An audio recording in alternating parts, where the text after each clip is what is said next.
नमस्कार। स्वागत है आप सभी का और एक वीडियो लेक्चर में। आज हम बात करेंगे परिवर्तन कविता के बारे में। परिवर्तन कविता सुमित्रा नंदन पंत जी की कविता है और यह यूजीसी नेट के इकाई 5 में लगी हुई है यह कविता। तो आज यह बात करते हैं इस कविता के बारे में और यह एक लंबी कविता है। ठीक है, यह 32 खंडों में विभाजित है, तो काफ़ी समय लगेगा इसको इसके प्रत्येक लाइन की व्याख्या करने में। तो आप लोग धैर्य बनाए रखें, क्योंकि पेपर के दृष्टिकोण से यहाँ बहुत महत्वपूर्ण कविता है। तो हम प्रत्येक लाइन की व्याख्या करते हुए आगे बढ़ेंगे, समझते हुए आगे बढ़ेंगे। तो आपको धैर्य बनाए रखना है और पूरा वीडियो लेक्चर सुनना है, और जो इम्पोर्टेंट चीज़ है वो आप नोट डाउन भी कर सकते हैं। तो शुरू करते हैं। सुमित्रा नंदन पंत जी की जो परिवर्तन कविता है, इसकी रचना कब हुई थी? 1924 में हुई थी। और यह कविता रोला छंद में लिखा गया है। किस में लिखा गया है? रोला छंद में लिखा गया है। यह एक लंबी कविता है। ठीक है, यह एक लंबी कविता है परिवर्तन। यह कविता पल्लव नामक काव्य संग्रह में 1928 में संकलित किया गया। कब संकलित किया गया? 1928 में। और किस में किया? पल्लव नामक काव्य संग्रह में। इसको नोट डाउन कर लेना। पल्लव नामक काव्य संग्रह में संग्रहित किया गया है। परिवर्तन कविता को सम आलोचकों ने ग्रैंड महाकाव्य कहा। क्या कहा? ग्रैंड महाकाव्य। ठीक है, पंत जी ने इसे पल्लव काल की प्रतिनिधि रचना मानी है। जो लेखक है उन्होंने स्वयं इसे पल्लव काल की प्रतिनिधि रचना मानी है। ये बात भी आपको याद रखना है कि लेखक ने, पंत जी ने स्वयं इस कविता को पल्लव काल की प्रतिनिधि रचना मानी है। परिवर्तन को कवि ने जीवन का शाश्वत सत्य माना है। परिवर्तन को कवि ने क्या माना है? जीवन का शाश्वत सत्य माना है, परम सत्य है परिवर्तन। और लेखक यहाँ पे किसके परिवर्तन की बात कर रहे हैं? लेखक यहाँ पे प्रकृति के परिवर्तन की बात कर रहे हैं।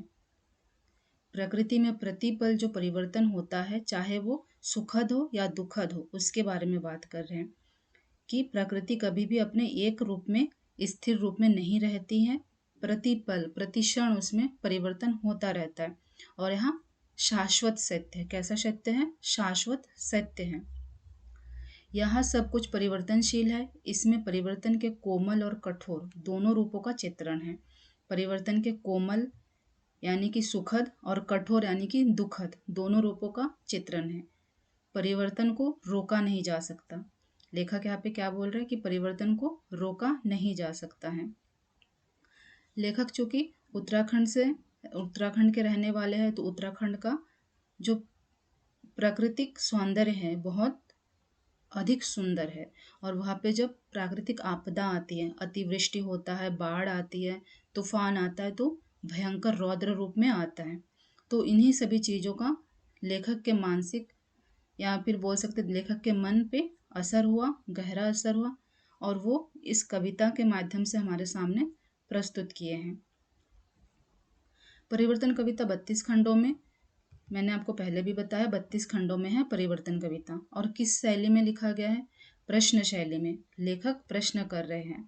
अनुप्रास है, पुनरुक्ति है, विभावना, रूपक, मानवीय अलंकार, प्रकृति का मानवीकरण भी किया गया है, मानवीय अलंकार का प्रयोग किया गया है। और प्रत्येक भाग में आपको प्रश्न शैली यहाँ पे देखने को मिलेगा। तो मैं फिर से एक बार आपको बता दूं कि यह 32 खंडों में है, लंबी कविता है। इसको आपको धैर्य के साथ सुनना है। प्रत्येक लाइन की हम यहाँ पे व्याख्या करते हुए, समझते हुए आगे बढ़ेंगे। ठीक है। आज कहाँ वह पूर्ण पुरातन, वह सुवर्ण का काल। कभी यहाँ पे प्रश्न पूछ रहे हैं कि आज कहाँ वह पूर्ण पुरातन, वह सुवर्ण का काल। भूतियों का दिगम छवि जाल, ज्योति चुंबित जगती का भाल। राशि राशि विकसित वसुधा का वह यौवन विस्तार। स्वर्ग की सुषमा जब साभार, धरती पर करती थी अभिसार। लेखक यहाँ पे पूछ रहे हैं कि जो पुरातन काल है, जो पहले का समय है, वो कहाँ है अब? वहाँ सुवर्ण काल, सुवर्ण में अर्थात स्वर्ण काल, वो स्वर्णिम पुरातन काल अब कहाँ है? भूतियों का दिगंबर छवि जाल, वो दिगंबर, दिगंबर यानी आकाश तक, विभूतियों से जो दिगंबर आकाश तक छवि जाल बनी हुई थी, वो कहाँ है? ज्योति चुंबित जगती भाल, ज्योति को चूमने वाली जगत का वो भाल कहाँ है? भाल अर्थात भाला कह सकते हैं आप। अलग अलग जब आपको टीचर पढ़ाएंगे या फिर अलग अलग पुस्तक में इसकी व्याख्या थोड़ी थोड़ी अलग मिलेगी, क्योंकि सब अपने अनुसार इसकी व्याख्या करते हैं। यानी कि किसी भी कविता का आप एक ही जैसा व्याख्या आपको कहीं भी नहीं मिलेगा। जब लेखक इसको लिखे हैं, उनके मन की भावना क्या थी वो हम और आप नहीं बता सकते, हम बस उसका एक अंदाजा लगा सकते हैं। ठीक है। राशि राशि विकसित वसुधा का वह यौवन विस्तार। राशि राशि, राशि राशि का अर्थ क्या हुआ? अत्यधिक, बहुत ही ज्यादा मात्रा में। विकसित, विकसित वसुधा का, वसुधा यानी धरती का वह यौवन विस्तार कहा है। जो अत्यधिक मात्रा में धरती का, वसुधा का यौवन विस्तार हुआ था, प्रकृति का जो सौंदर्य विस्तार हुआ था, प्रकृति अपनी सुंदरता के चरम रूप में थी कह सकते हैं। वो यौवन, वो सौंदर्य अब कहाँ है, कभी पूछ रहे हैं। स्वर्ग की सुषमा जब साभार धरा पर करती थी अभिसार।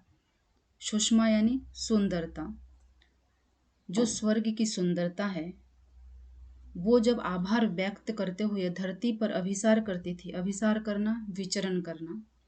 स्वर्ग की जो सुंदरता है वो आभार व्यक्त करते हुए जब धरती पर विचरण करती थी। कहने का अर्थ यह हुआ कि स्वर्ग खुद धरती पर उतर के आता था, इसकी सुंदरता देख के, इसकी सौंदर्यता से आकर्षित होकर यहाँ भ्रमण करने।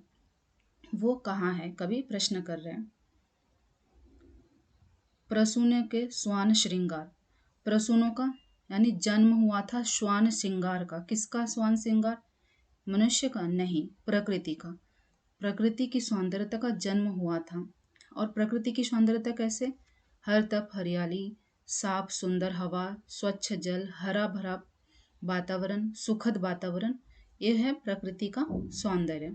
तो प्रकृति में जो सौंदर्य का सुखद श्रृंगार हुआ था, गूंज उठते थे बार बार। क्या गूंज उठता था? बारंबार गूंज उठता था। सृष्टि के प्रथम उद्गार नग्न सुंदरता थी सुकुमार, रिद्धि सिद्धि और अपार। जो प्रकृति में रिद्धि थी और सिद्धि थी, रिद्धि यानी बुद्धि और सिद्धि यानी आध्यात्मिक ज्ञान।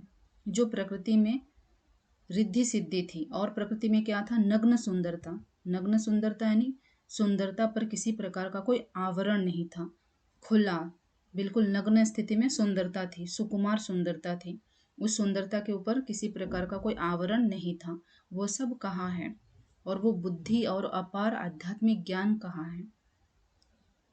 पंत जी आगे कहते हैं, अये विश्व का स्वर्ण स्वप्न संस्कृति का प्रथम प्रभात, कहाँ है सत्य वेद विख्यात। कभी आगे पूछ रहे कि जो सुखद स्वप्न है स्वर्ण युग का, संस्कृति का प्रथम प्रभात और जो सत्यता है, जो वेद विख्यात है, वो कहाँ है। ये भी यहाँ पे प्रश्न पूछ रहे कि संस्कृति का प्रथम प्रभात और सत्यता, प्राचीन समय में सत्यता थी, वेद विख्यातता थी, वो कहाँ है। सब कुछ परिवर्तन हो गया है, बदल गया है। अब क्या आ गया प्रकृति में? दुखित दुख दिन न थे जब ज्ञात, अपरिचित जरा मरण भ्रूपात। अब दुरित दुख आ गया है धरती पर, और दीनता गरीबी आ गई है, और अज्ञात अनजाना सा अपरिचित सा जरा यानी बुढ़ापा आ गया है, मरण आ गया है, भ्रूपात आ गया है। ठीक है। दुरित दुख दिन न थे जब ज्ञात, अपरिचित जरा मरण भ्रूपात। यहाँ सब, इन सब चीजें पहले धरती पर नहीं थी, अब ये चीजें आ गई है, समय परिवर्तित हो गया है। ठीक है। भाग 2 की बात करते हैं। भाग 2। हाय अब मिथ्या बात, आज तो सौरभ का मधुमास, शिशिर में भरता सूनी सांस। शिशिर यानी ठंड का समय, जड़ा शीतकाल हिमपात बोल सकते हैं। जाड़ा का समय जो है तो इसे शिशिर कहते हैं। और सूनी सांस, वही मधु ऋतु की गुंजित डाल। मधु ऋतु, मधु ऋतु वसंत को कहते हैं। मधु ऋतु में क्या होता है? वसंत में क्या होता है? गुंजित डाल होता है, यानी डालियों में फूल फल खिले होते हैं। और फूल और फल के भार से डाल कैसी होती है? थोड़ी झुकी हुई होती है। तो इसको कभी कह रहे हैं कि गुंजित थी डाल जो यौवन के भार, यानी उस झुकी हुई डालों को वो क्या बोल रहे कि यौवन के भार से वो झुकी हुई है। अंकिचता में निज तत्काल, सिगार उठती जीवन है भार। कभी ऊपर जो भी बात किए हैं वो सब बता रहे, अब मिथ्या है। आज सौरभ का मधुमास शिशिर यानी ठंड का समय है, ठंड के समय में सूनी सांस भरी जा रही है। फिर मधुमास आ रहा है, बसंत की ऋतु आती है, उसमें डालियों में फल और फूल लदे हुए हैं। इस फल फूल के लदने को कभी यौवनावस्था कह रहे हैं, कि जो यौवन के भार से झुकी हुई है। अंकितता में निज तत्काल सिगार उठती, जीवन है भार, जीवन भार है बता रहे। ठीक है। आज पावस नद उद्गार, पावस का अर्थ क्या बता रहे? आज पावस नद के उद्गार, काल के बनते चिन्ह काल, प्रातः का सोने का संसार, जला देती संध्या की ज्वाला। पावस यानी वर्षा ऋतु कह रहे कभी यहाँ पे। वर्षा की ऋतु में नदी में उद्गार आता है, उभार मतलब नदी में क्या आता है? उफान आता है। काल के बनते चिन्ह काल, प्रातः के सोने का संसार, प्रातः में जब धरती पर सूरज की सुनहरी रोशनी पड़ती है तो उसको कभी कह रहे हैं कि प्रातः का सोने का संसार, जला देती संध्या की ज्वाला। संध्या के समय जो लालिमा आकाश में छाती है, कभी उसको संबोधित करके कह रहे हैं कि संध्या की जो लालिमा है वो धरती को जला रही है, ऐसा लग रहा है धरती जल रही है। ठीक। आज पावस नद के उद्गार, काल के बनते चिन्ह काल, प्रातः का सोने का संसार, जला देती संध्या की ज्वाला। अखिल यौवन के रंग उभार, हड्डियों के हिलते कंकाल। जब अखिल यौवन था, यौवन में, यौवन के समय मनुष्य कैसे दिखते हैं? उनके शरीर में उभार होता है, त्वचा में खिंचाव होती है, वो सुंदरता के चरम स्थिति में होते हैं। और जब वही बुढ़ापा आता है तो क्या होता है? हड्डियों के हिलते कंकाल, ऐसा लग रहा है कि बस एक हड्डियों का पिंजड़ा बचा है, हड्डियों के हिलते कंकाल बचे हैं। यानी कि कभी प्रकृति में इसको ऐसे परिवर्तित करे कि प्रकृति का वो यौवन अवस्था चला गया, अब बस हड्डियों के हिलते कंकाल बचे हैं। कचों के चिकने काले व्याल, केचुली कांस सिवार, गूंजते हैं सबके दीन चार, सभी फिर हाहाकार। कच, कचों के चिकने काले व्याल, कच किसको बोला गया है यहाँ पे? बाल को बोला गया। बालों में वो चिकनाहट थी, कब थी? यौवन अवस्था में बालों में वो चिकनाहट थी, काले व्याल की तरह। व्याल यानी सांप की तरह, काले जो सांप है उसकी तरह बाल भी चिकने थे। अगर आपने सांप देखा होगा तो उनमें एक शाइन होती, चिकनाहट होती, चमक होती है। लेकिन अब बुढ़ापा आ गया, समय परिवर्तित हो गया और केचुली कांस सिवार, अब वो बाल कैसे दिख रहे हैं? जो पहले चमक रहे थे अब वो केचुली की तरह दिख रहे हैं, सांप की केचुली की तरह दिख रहे हैं। कांस, कांस एक घास होती है जो सूखी सूखी सी दिखती है, घास की तरह दिख रही है बाल। कौन सी घास की तरह? कांस घास की तरह। और सिवार, सिवार बोला गया शैवाल को, शैवाल की तरह दिख रहा है। गूंजते हैं सबके दीन चार, सभी फिर हाहाकार। जो सुखद पल थे वो बीत गए हैं, अब क्या है? हाहाकार है। अब दुख वाले समय आ गया, यानी कि समय का परिवर्तन हो गया है। कभी बता रहे कि समय कभी एक जैसा नहीं रहता है, परिवर्तित होता है। अब भाग 3, बचपन का कोमल गात, जरा सा पीला पात। बचपन का कोमल गात, बचपन में जो बचपना होता है, जो शिशु होते हैं, उनके शरीर का बनावट कैसा होता है? स्किन कैसी होती है? उनकी त्वचा कोमल होती है, कोमल गात होती है। लेकिन जब वही बुढ़ापा आता है तो वही शरीर कैसा दिखने लग जाता है? पीलापन आ जाता है उसमें, जरा सा पीला पात, उसमें पीलापन आ जाता है। 4 दिन सुखद चांदनी रात और फिर अंधकार अज्ञात। सुखद चांदनी कम समय के लिए होता है, लेखक बोल रहे हैं कि 4 दिन की सुखद चांदनी। सुखद चांदनी कितने दिन की? 4 दिन की। और फिर अंधकार अज्ञात। शिशिर सा झर नैनों का नीर, शिशिर पहले ही बताया हमने क्या है? बारिश, ठंड, हिमपात। वैसे ही क्या झर रहा है? नैनों का नीर, नैन झर रहे, वैसे ही शिशिर ऋतु की तरह। शिशिर ऋतु में जैसे हिमपात होती है, बहुत अधिक ठंड पड़ती है, वैसे ही नैनों का नीर यानी अश्रु बह रहे हैं, झुलसा देता गालों के फूल। परिवर्तन हो गया, पहले बचपन था, कोमलता थी, सुखद स्थिति थी, फिर बुढ़ापा आ गया, फिर लेखक बोल रहे हैं कि जो सुखदता है, कोमलता है, वो 4 दिन की होती है। फिर अज्ञात अंधकार आता है, जिसका कोई ज्ञात नहीं कि कब तक रहेगा, अज्ञात अंधकार आता है। फिर नैनों का नीर झड़ने लगता है, झुलसा देता गालों का फूल, और वो क्या करते हैं, गालों के फूल को रो रो के चेहरा कैसा हो गया, झुलस सा गया है।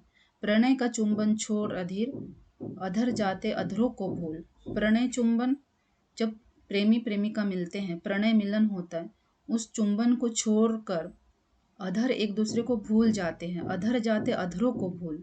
मृदु होठों का हिमजाल हास, परिवर्तन हो गया। प्रणय मिलन के समय जो चुंबन होता है उसे छोड़कर अधर अधर को भूल कर मृदुल होठों का हिमजल हास। हिमजल का अर्थ क्या हुआ, हिमजल कैसा होता है, ठंडा होता है, स्वच्छ होता है। तो मृदु होठों का, कोमल होठों का जो चुंबन है वो कैसा है, हिमजल के जैसा है। मृदु होठों का हिमजल हास, सरस भोरों का दर शरदाकाश। घेर लेते घनघीर गंभीर, शून्य श्वासों का विदुर वियोग। यहाँ पे जो प्रेम प्रेम है, प्रेम में प्रणय होता है, उसकी बात कही गई कि जब चुंबन होता है उसको छोड़कर, यानी प्रेमी और प्रेमिका अलग हो गए हैं, अब अधर अधर को भूल गए हैं। मृदु होठों का वो जो हिमजल हास था, चुंबन था, उसका भी हास हो गया है, ठीक है, हास्य हो गया उसका। और सरस भवों का सरदाकाश, जो भावों से खेलते हैं प्रेमी प्रेमिका एक दूसरे को देख के, उसका सरदाकाश हो गया है। घेर लेते घनघीर गंभीर, शून्य श्वासों का विदुर वियोग। शून्य श्वास, श्वास को शून्य कैसे हो गया। विदुर किसको कहा जाता है, जिस पुरुष की पत्नी की मृत्यु हो जाती है उसे विदुर कहा जाता है। मगर यहाँ पे विदुर वियोग, प्रेमी को, प्रेमिका को ले सकते हो आप कि प्रेमिका के वियोग में जो पुरुष है उसका श्वास कैसा हो रहा है, शून्य सा हो रहा है, शून्य श्वास का विदुर वियोग। छुड़ाता अधर मधुर संयोग, जब वियोग आता है तो अधर का, शरीर का मधुर संयोग हो, संयोग होता है, वो क्या होने लगता है, अलग होने लगता है।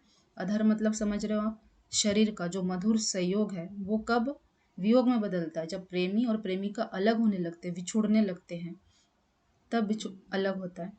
तो शून्य श्वास होने लगता है जब प्रेमी प्रेमिका अलग होते हैं, विदुर वियोग होता है। और अधर मधुर संयोग का क्या होता है, वियोग होता है, यानी कि छुड़ाता है, अलग हो जाता है। छुड़ाता अधर मधुर संयोग, मिलन के पल केवल 2-4।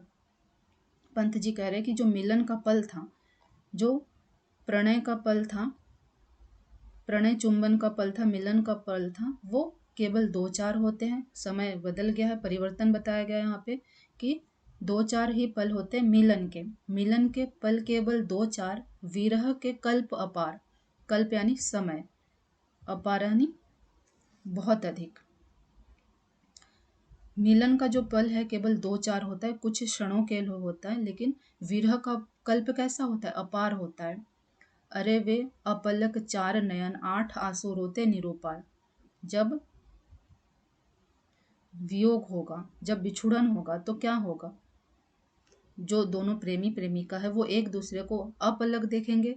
तो अरे वे अपलक 4 नयन, प्रेमी प्रेमिका एक दूसरे को अपलक, पलक झपकाए बिना एक दूसरे को अपलक देख रहे हैं, और 8 आंसू रो रहे, यानी कि अत्यधिक रो रहे, मोटा मोटा आंसू रो रहे, उसको क्या बोला जाता है, 8 आंसू रोना।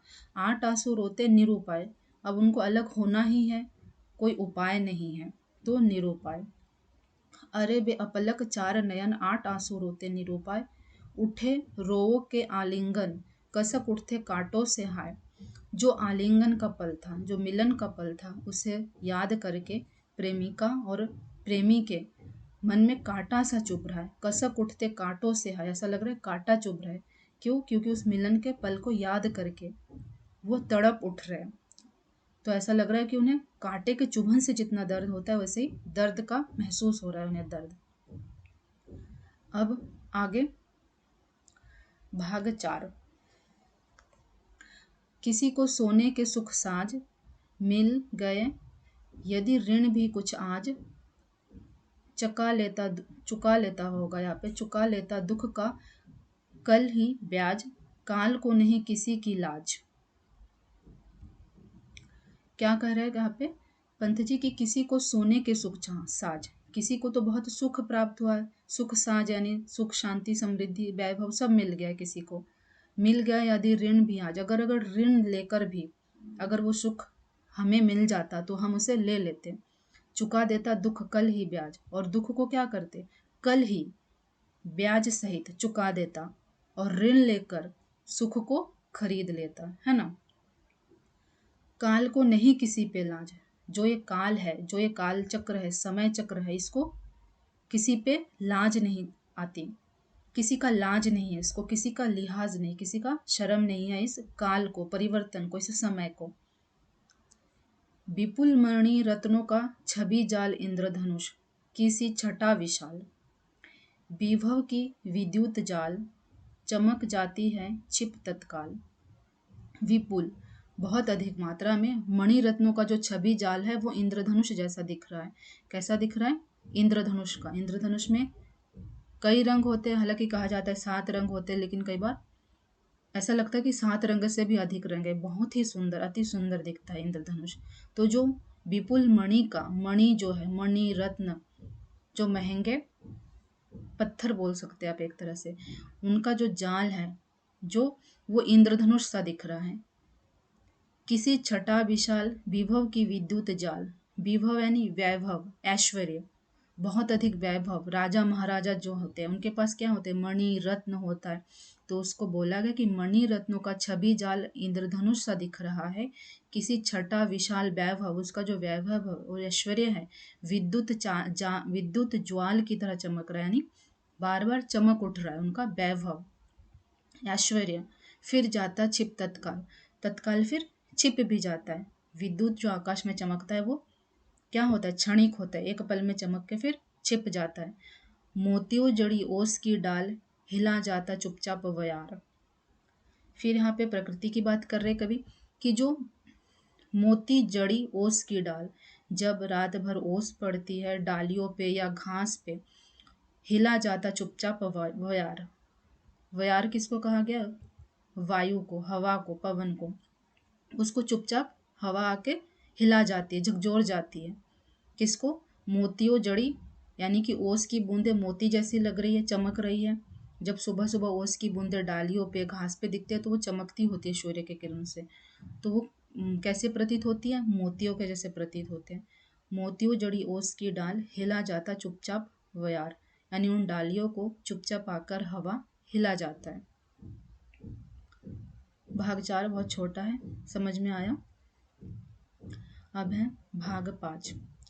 खोलता इधर जन्म लोचन, मूंदती उधर मृत्यु क्षण क्षण, अभी उत्सव अवहास उल्लास, अभी अवसाद अश्रु उच्छ्वास, अचिरता देख जगत की आप, शून्य भारत समीर विश्वास। डालता पातों पर चुपचाप ओशो के आशु नीलाकाश, सिसक उठता समुद्र का मन, सिहर उठते उडगन। खोलता इधर जन्म लोचन, प्रकृति में जो परिवर्तन होता है क्षण क्षण, पल पल, प्रतिपल, वो परिवर्तन को कवि ने यहाँ पे बहुत अच्छे से बताया है कि खोलता इधर जन्म लोचन, जब कोई बच्चा यह कहीं पे जन्म ले रहा है, मूंदती उधर मृत्यु क्षण क्षण, उसी पल कहीं और भी क्या हो रहा है? मृत्यु हो रही है। मूंदती उधर यानी कि मृत्यु के समय क्या होता है? निष्प्राण हो जाता है शरीर, आंखें बंद होती हैं। तो मूंदती उधर मृत्यु क्षण क्षण, अभी उत्सव हास उल्लास, अभी उत्सव है क्योंकि यहाँ पे जन्म हुआ है, अभी अवसाद अश्रु उच्छ्वास, और जहाँ पे मृत्यु हुई है वहाँ पे क्या है? अश्रु है, रोना है, अवसाद है, उदासता है। अचिरता देख जगत की आप, जगत में अचिरता का अर्थ होता है अस्थाई। जगत में जो प्रकृति में जो अस्थिरता है, इसको देखकर अचिरता देख जगत की आप, शून्य भारत समीर विश्वास, डालता पातों पर चुपचाप ओसों के आंसू नीलाकाश, सिसक उठा समुद्र का मन। जो परिवर्तन है जगत में, इस परिवर्तनशीलता को देख के, कहीं जन्म हो रहा है, कहीं मृत्यु हो रहा है, कहीं उत्सव है और कहीं अवसाद है, दुख है, इस अस्थायीता को देखकर नील आकाश भी रो रहा है। नीलाकाश चुपचाप, अश्रु कैसे रो रहा है? ओस के रूप में, ओस की बूंदें जैसे गिरती हैं घासों पे तो बूंद सी बन जाती हैं, उसे आंसू का बूंद कहा है कवि ने यहाँ पे। नीलाकाश चुपचाप रो रहा है इस परिवर्तन को देखकर। सिसक उठता समुद्र का मन, समुद्र का मन भी सिसक उठ रहा है, यानी उसमें भी हिंडोले आ रहे हैं। जैसे तेज हवा होती है तो समुद्र में लहरें आती है, तो सिसक उठता, उस लहरों को सिसकना कहा है। सिसक उठता समुद्र का मन, सिहर उठते उडगन, उडगन ग्रह नक्षत्र, सिहर उठते, ग्रह नक्षत्र भी सिहर उठते हैं इस परिवर्तन को देखकर। भाग 6, अरे निष्ठुर परिवर्तन तुम्हारा ही तांडव नर्तन। कवि कह रहे हरे निष्ठुर परिवर्तन तुम्हारा ही तांडव नर्तन, विश्व का करुण विवर्तन। विश्व का क्या हो रहा है? करुण विवर्तन हो रहा है। तुम्हारा ही नयनोन्मिलन, निखिल उत्थान पतन, अहे बासों की सहस्त्र फन। जो इस परिवर्तन है कठोर रूप में बताया कवि ने। यहाँ पे निष्ठुर शब्द का प्रयोग किया क्योंकि यह परिवर्तन कठोर रूप में है, अपने कोमल रूप में नहीं है। अहे निष्ठुर परिवर्तन तुम्हारा ही तांडव नर्तन। तांडव कौन करते हैं? शिव जी करते हैं जब वो गुस्से में होते हैं। तो तुम्हारा है तांडव नर्तन, यानी कि तुम्हारा जो ये गुस्से में परिवर्तन तुम कर रहे हो, प्रकृति तुम्हारा जो ये तांडव नर्तन है, तुम जो ये नाच रहे हो, तांडव कर रहे हो। विश्व का करुण विवर्तन, विश्व से दुखी है, विवर्तन हो रहा है, परिवर्तन हो रहा है या लुढ़क रहा है। विश्व आप तुम्हारे तांडव से दुखी होकर लुढ़क रहा है या फिर घूम रहा है। तुम्हारा ही नैनोन्मिलन, निखिल उत्थान पतन। नैनोन्मिलन पलक का झपकना, तुम्हारा जो ये नैन उन्मिलन है, तुम जो आंखें झपका रहे हो, पलकें झपका रहे हो। निखिल उत्थान पतन, इस पलकों के झपकने से प्रकृति में उत्थान हो रहा है, प्रकृति का विकास हो रहा है और पतन हो रहा है। प्रकृति का उत्थान भी हो रहा है और पतन भी हो रहा है। किससे? प्रकृति के पलकों के झपकने से। प्रकृति जब अपनी पलक झपक रही है तो उत्थान भी हो रहा है और पतन भी हो रहा है। अहे वासों की सहस्त्र फन, निष्ठुर परिवर्तन तुम्हारा ही तांडव नर्तन, तुम तांडव नर्तन कर रहे हो जिससे दुखी होकर विश्व का विवर्तन हो रहा है, विश्व घूम रहा है। तुम्हारा जो नयन मिलन है, तुम जब पलके झपकाते हो उसी वक्त प्रकृति में उत्थान हो रहा है, विकास हो रहा है और पतन भी हो रहा है। वासों की सहस्फन, वासों की सांपों के राजा हैं। हिंदू धर्म के अनुसार वासुकी भगवान विष्णु का सांप है। जिस जिस भगवान विष्णु जी जिस सांप के ऊपर लेटे रहते हैं उसे वासुकी कहा गया है। समुद्र मंथन में भी इसी सांप का समुद्र मंथन के लिए प्रयोग किया गया था, वासुकी का। वासुकी के कितने फन है? सहस्त्र, यानी हजारों फन है उसमें। हे वासुकी सहस्त्र फन, लक्ष्य अलक्षित चरण तुम्हारे चिन्ह निरंतर, छोड़ रहे हैं जग के विक्षत वक्ष स्थल पर। वासुकी यहाँ मान्यता है, किंवदंती है, लोग बोलते हैं कि जब भूकंप आता है तो वासुकी जो सांप है वो अपनी करवट बदलती होती है, उससे भूकंप आता होता है। उस सांप के करवट बदलने से भूकंप आता है, ऐसा कहा जाता है। तो पंत जी ने भी वासुकी सांप का यहाँ पे उल्लेख किया है कि वासुकी सांप क्या कर रहे? सहस्त्र फन से लक्ष्य अलक्षित चरण, जो तुम्हारे चरण है वो किसके? धरती के, इस जगत के वक्ष स्थल पर पड़ रहे हैं, जिससे जगत का विक्षत हो रहा है, उसे दर्द हो रहा है, तकलीफ हो रही है जगत को। लक्ष्य अलक्षित चरण तुम्हारे चिन्ह निरंतर, छोड़ रहे हैं जग के विक्षत वक्षस्थल पर। शत शत फेनोच्छ्वासित स्फूर्ति फुतकार भयंकर, घुमा रहे हैं घनाकार जगती का अंबर। शत शत हजारों, सौ सौ, फेनोच्छ्वासित जो तुम्हारे फुतकार है भयंकर। जब सांप फुतकार करते हैं वो जो भयंकरता होती है उसमें, उसके बारे में बताया गया कि शत शत फेनोत्कार भयंकर तुम्हारे, घनाकर जगती का अंबर, घनाकर जगती का अंबर, मृत्यु तुम्हारा गरल दंत। इस जगत में और अंबर में मृत्यु क्या है? तुम्हारा गरल दांत है। गरल दांत विष युक्त दांत है तुम्हारा। मृत्यु कैसे? तुम्हारे विष युक्त दांत से हो रही है। कंचुक कल्पाकर, कंचुक वस्त्र को भी कहा जाता है। कंचुल कल्पांतर, अखिल विश्व की वीवर, वक्र कुंडल दिगंबर। जो मृत्यु है इस धरती पर तुम्हारे गरल दांत से हो रहा है, और कल्पांतर अखिल विश्व, पूरे विश्व में जो विवर्तन हो रहा है, जो अखिल विश्व को जो तुमने एक बिल की तरह प्रयोग किया है, विवर यानी बिल या छिद्र बोल सकते हैं, अखिल विश्व को जिसमें तुम रह रहे हो उसे तुमने एक विल की भांति प्रयोग किया है। उसके अंदर तुम वक्र कुंडल तिरछी कुंडल आकार में बैठे हो दिगमंडल में। तो यहाँ पे वासुकी सांप के बारे में कवि कह रहे हैं कि अहे वासुकी सहस्त्र फन वाले, लक्ष्य अलक्षित चरण तुम्हारे चिन्हित चिन्ह निरंतर, छोड़ रहे हैं जग के विच्छत वक्ष स्थल पर, शत शत फेनोच्छ्वासित स्फीत फुत्कार भयंकर घुमा रहे हैं, घनाकर जगती का अंबर, मृत्यु तुम्हारा गरल दंत, कंचुक कल्पांतर अखिल विश्व की विवर, वक्र कुंडल दिगमंडल। अखिल विश्व को तुम एक बिल के रूप में प्रयोग कर रहे हो, उस बिल में वक्र कुंडल रूप में रह रहे हो और दिगमंडल में रह रहे हो। दिशा मंडल होता है दिगमंडल का अर्थ। भाग 7।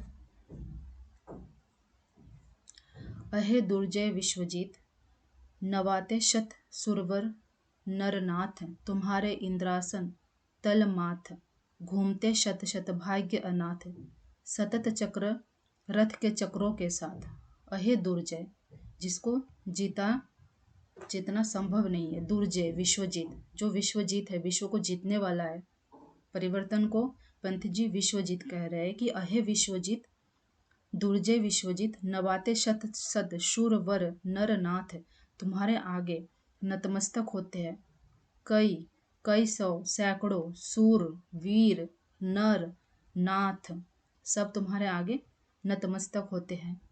तुम्हारे इंद्रासन तल माथ, तुम्हारा इंद्रासन के आगे, तुम्हारे आसन के आगे सब माथा नवाते हैं, सिर झुकाते हैं। घूमते शत शत भाग्य अनाथ, जो अनाथ है वो भी तुम्हारे साथ घूमते रहते हैं। तुम्हारे इस क्रम में चक्र, जो तुम्हारा काल चक्र है, इसमें जो अनाथ है, जो भाग्य से अनाथ है, वो भी तुम्हारे चक्र में घूमते शत शत भाग्य अनाथ, सतत रथ के चक्रों के साथ। तुम्हारे जो सतत चक्र है जो हमेशा घूमता रहता है, उसमें अनाथ भी घूमते रहते हैं तुम्हारे साथ। अनाथ यानी जिसका कोई ना हो। तुम नृसंग से जगती पर चढ़ अनियंत्रित करते हो संतृत को उत्पीड़ित। नृसंग यानी भयंकर रूप से, यानी भयंकर विकराल रूप से। तुम इस जगती पर, धरती पर चढ़कर कैसे चढ़े हो? अनियंत्रित रूप से। तुमने इस धरती पर अनियंत्रित रूप से चढ़कर इस धरती पर क्या किया है? धरती को उत्पीड़ित किया है, दुख दिया है, और इस धरती को अपने पद के नीचे मर्दित किए हो, पांव के नीचे मसल दिए हो। परिवर्तन को कह रहे हैं कि तुमने इस धरती को पद मर्दित किए हो। मर्दित किए हो मतलब तुमने पहले तो इस धरती पर नृसंग चढ़ाई किया है, भयंकर रूप से चढ़ाई किया है, अनियंत्रित रूप से चढ़ाई किया है, और करके इस धरती को, संसार को तुमने बहुत पीड़ा पहुंचाई, कष्ट पहुंचाया है, और इसे अपने पैरों के नीचे मर्दित कर रहे हो। मर्दित करने से क्या हो रहा है? नग्न नगर कर भग्न भवन, नग्न नगर कर भग्न भवन, प्रतिमाएं खंडित। अहे लेते हो विभव कला कौशल चिर संचित।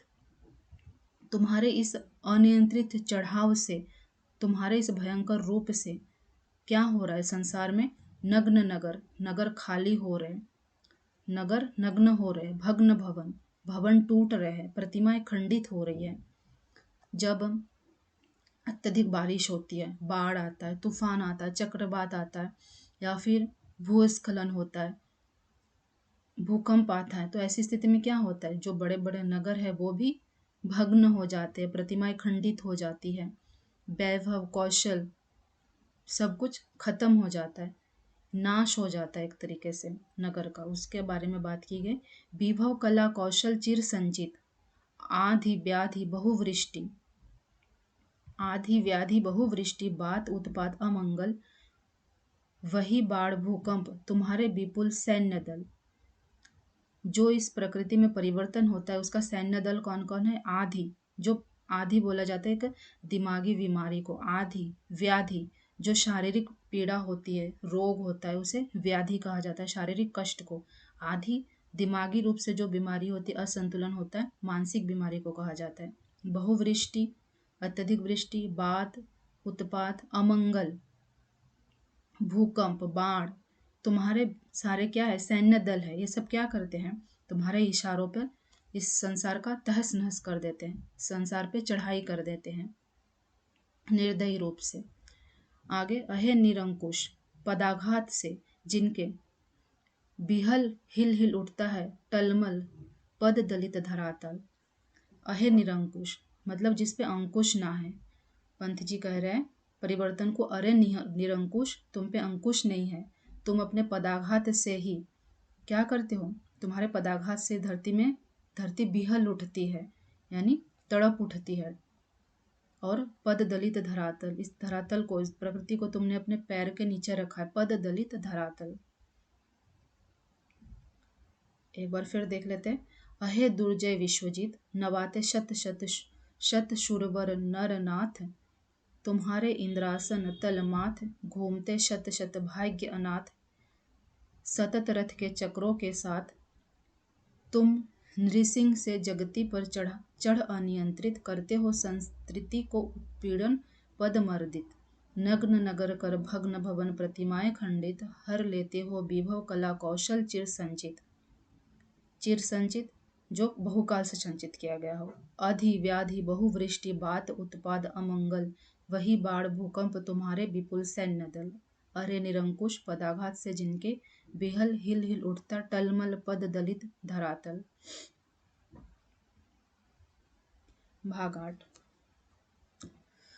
जगत का अविरत हृतकंपन, जगत का अविरत हृतकंपन तुम्हारा ही भय सूचन, निखिल पलकों का मौन पतन तुम्हारा ही आमंत्रण। जगत का अविरत, जगत अविरत रूप से रुके बिना हृदय से कंपित है, कांप रहा है मन से, तुम्हारा ही भय है उसे।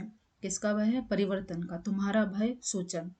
निखिल पलकों का मौन, ये जो प्रकृति है वो बिल्कुल मौन है, तुम्हारा ही आमंत्रण, पतन तुम्हारा ही आमंत्रण। जब कोई बड़ी घटना होनी होती है तो लोग कहते हैं कि जो बड़ा तूफान आने वाला है उसके पहले का ही शांति है। तो ऐसा यहाँ पे लेखक ने कुछ बोलने की कोशिश की कि जगत का अविरत, जगत धरती बिना रुके कांप रही है हृदय से, तुम्हारे भय से, तुम्हारे सूचना से। उसे पता है कि तुम पतन लेके आने वाले हो, है ना। निखिल पलकों का मौन, सब मौन होके बैठे हैं। निखिल पलकों का मौन, पतन तुम्हारा ही आमंत्रण।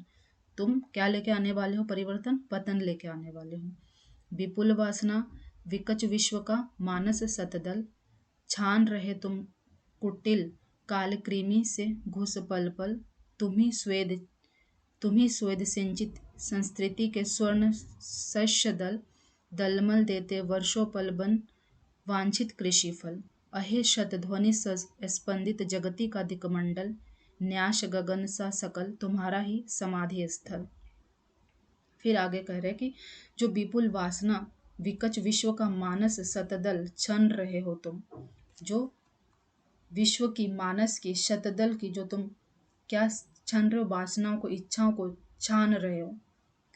जो कुटिल हो, कुटिल किसको कहा गया? प्रकृति को। कुटिल काल कृमि से घुस पल पल, कुटिल काल कृमि,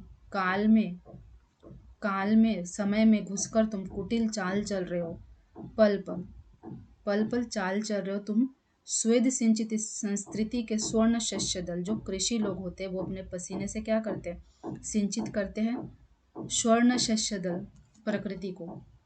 जब वो कृषक कार्य करते, खेती करते, अन्न उगाते हैं तो उनके पसीने से सिंचित होता है। कहा जाता है कि वो बहुत अधिक मेहनत करते हैं और स्वर्ण शस्य दल करते हैं, यानी कि प्रकृति में अन्न को उगाते हैं। तुम अपने दलमल को भेजकर वर्षों बन वांछित कृषि फल, जो कृषि फल है, जो कृषक की मेहनत है, उसको क्या कर देते हो?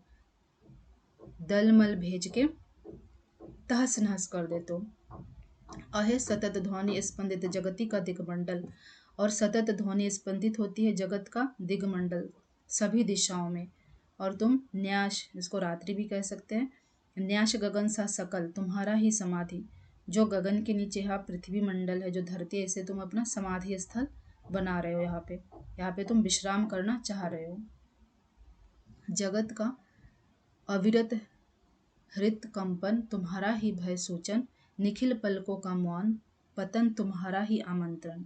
विपुल वासना विकच विश्व का मानस सतदल। छान रहे तुम कुटिल काल कृमि से घुस पल पल।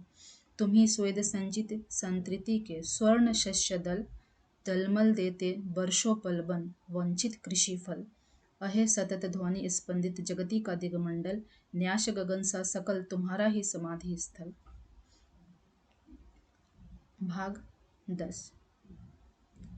जगत की शत कातर चित्कार बोधती बधिर तुम्हारे कान। अश्रु स्रोतों की अगणित चार सिंचाती ऊर पाषाण। अहे क्षण क्षण सो सो निश्वास छार है जगती का आकाश। चतुर्दिक गहर गहर आक्रांति ग्रस्त करती सुख शांति।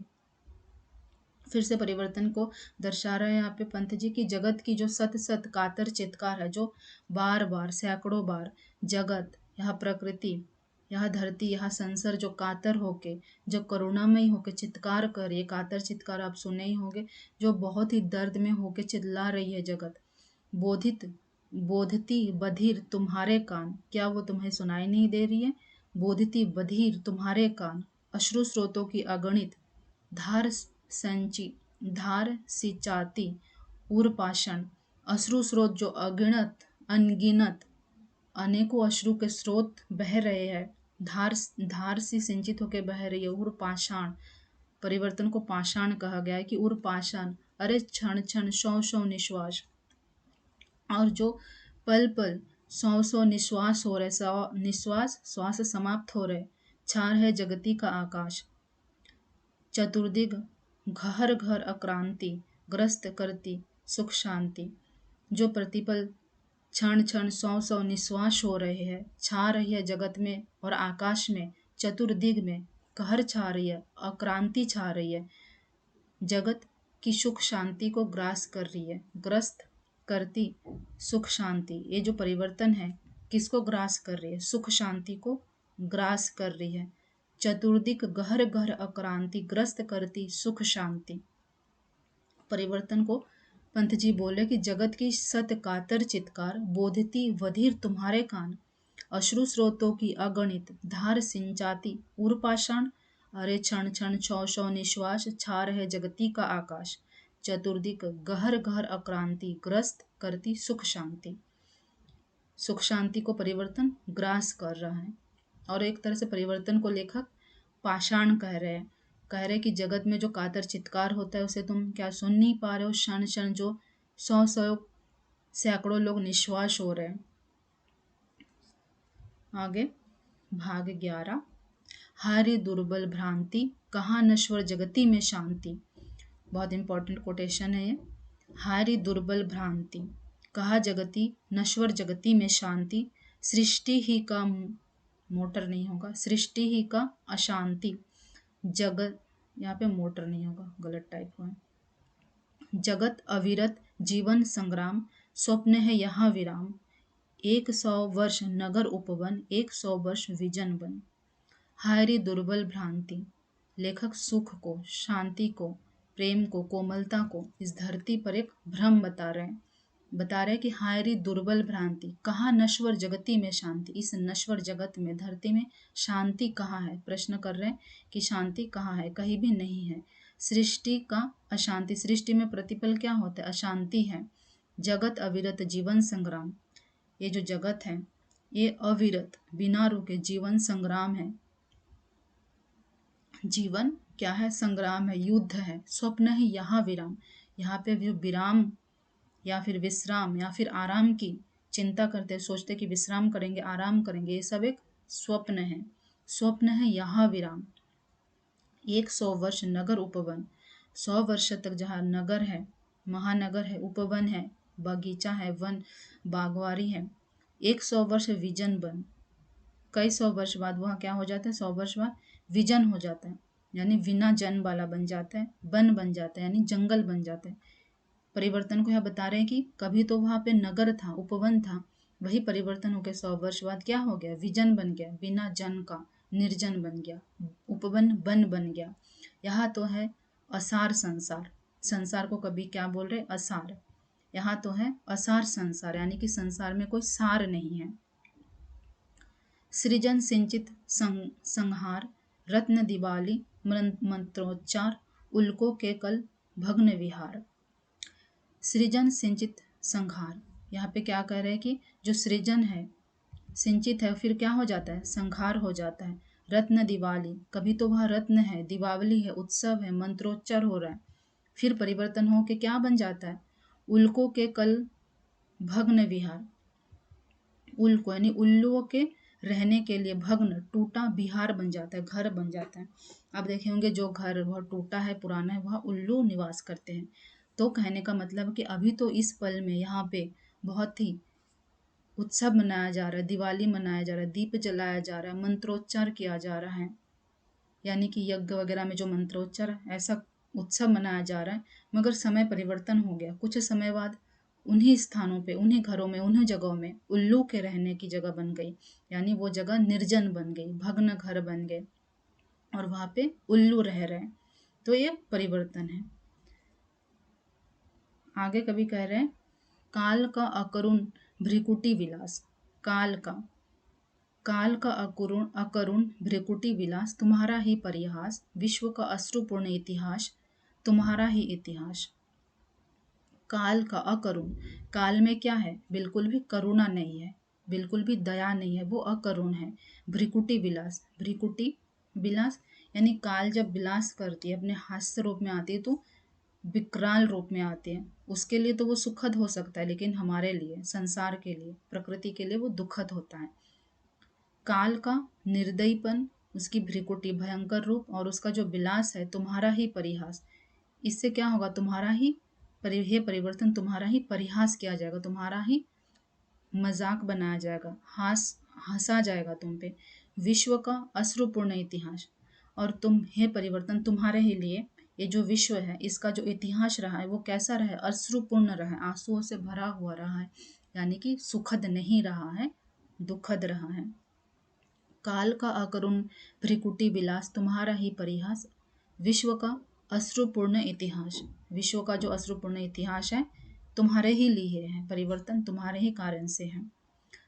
तुम्हारा ही इतिहास मतलब तुम्हारे ही इतिहास है, विश्व का अश्रुपूर्ण इतिहास, यानी पास्ट में तुमने ही विश्व को रुलाया हुआ है, भूतकाल में। एक कठोर कटाक्ष तुम्हारा अखिल प्रलयकार, तुम्हारा जो एक कठोर कटाक्ष है अखिल प्रलयकार है।